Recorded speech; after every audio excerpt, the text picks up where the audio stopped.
In this video of Strange But True, and I guess it could be technically Paranormal Plus, so I'll put this in both series. We will explore the fact of time traveling. What I'm about to show, is it evidence of time travel? Or is there some kind of other explanation for it? I'm Mortika, Lacrosse, and this is Strange But True and Paranormal Plus.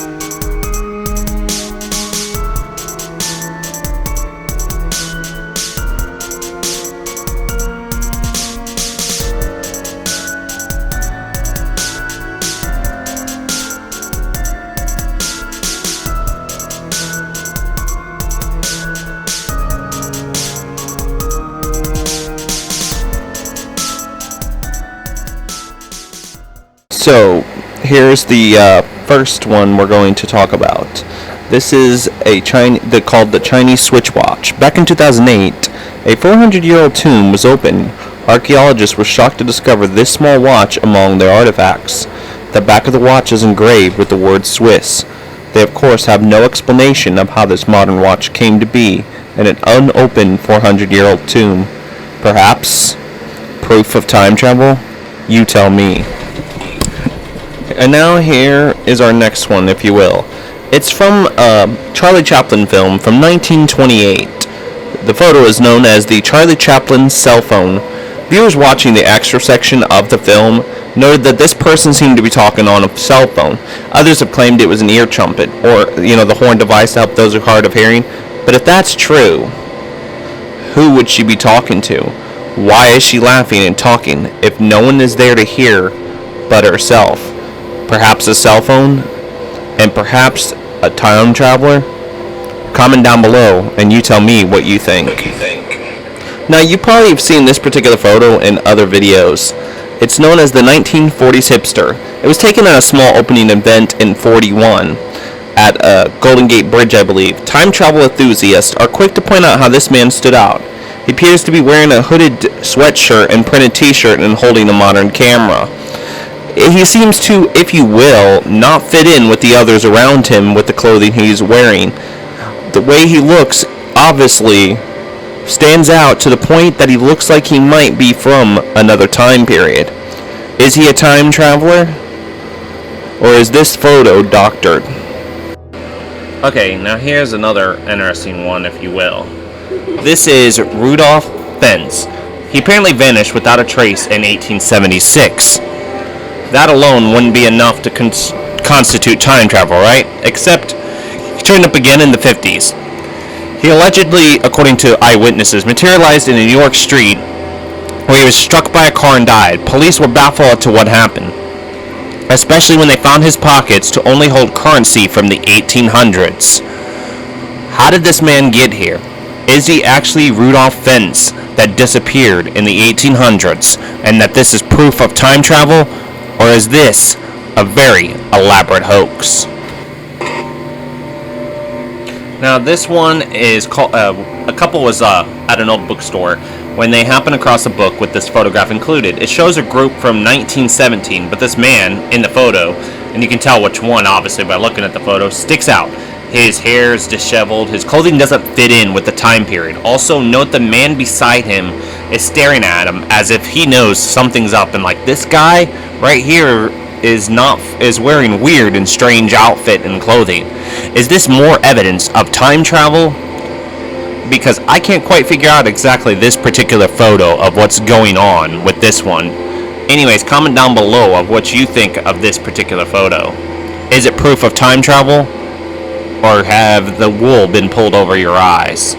And now for our next possible proof of time travel is Sir Victor Robert Goodard's time slip adventures.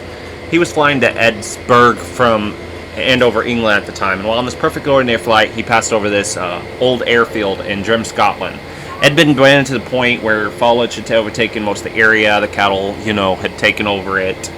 And that's what he saw as he flew over a farm with a whole lot of nothing going on. So he continued on his way, right, and reached his destination. Then a few days later, when he was taking his trip back over to Andover, he took the same route, which would let him once again over Drim. But before he could get there, he ran into a peculiar storm that still to this day cannot explain. Now, it's peculiar because along with high winds and torrential rain, the storm clouds were yellow. It didn't take long for him to become disoriented and lose control of his plane. He finally gained control, right? And that's when something unexpected happened. He could actually see the Drim airfield. But as he approached, it was kind of odd because it was no longer abandoned. It looks good as new. He saw, a mechanic down there. He saw what were the blue overalls with yellow planes, and strangest of all, an RF mechanics in 1934 at the time wore brown overalls, not blue, and there were no yellow planes to his knowledge. And he wrote this all down and described it, and then later on, in 1939, again he was in the Royal Air Force again, and guess what? Their training planes were yellow. There were the overalls as he described, and everything updated to exactly of his vision several years before. If that's not proof of time travel, well, I don't know what is. But comment down below of what you think of this story. Is it proof of time travel? Or somehow, is this just a weird coincidence? Tell me in the comment section below. So, what did you think of those stories and the pictures that I showed you? Is the story or any of those pictures evidence of time travel, or is it something else? And how do you explain Victor Goodard's, maybe pronounce our story of a few years before of how he had seen that Air Force base abandoned, and it comes back around and it's not abandoned, and he describes it how it would later on look in 1939, several years before,